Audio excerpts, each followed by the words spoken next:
Hello friend, Radhe Radhe, जय श्री कृष्णा। हमार सोहर गीत सुनाई।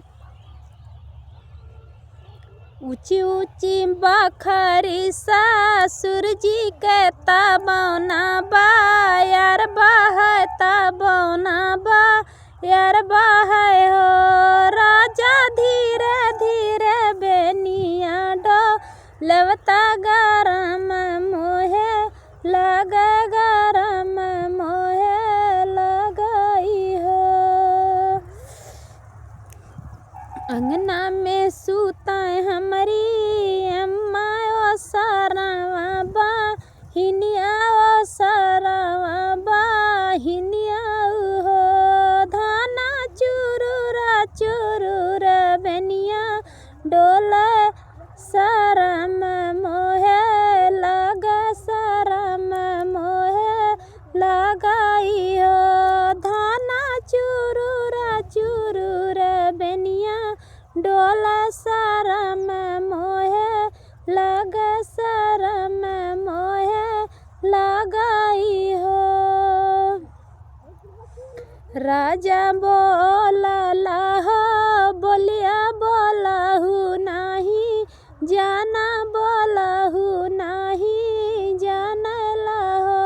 राजा काहे करवला मोरगा वनवा, शरम जाओ लग, शरम तोहरे लगाई हो।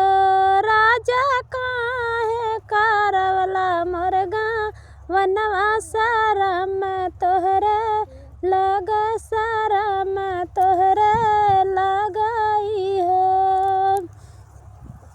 जो माई हो बाऊ अपने माई बेटी और बापया बेटी और बापया बेटी हो।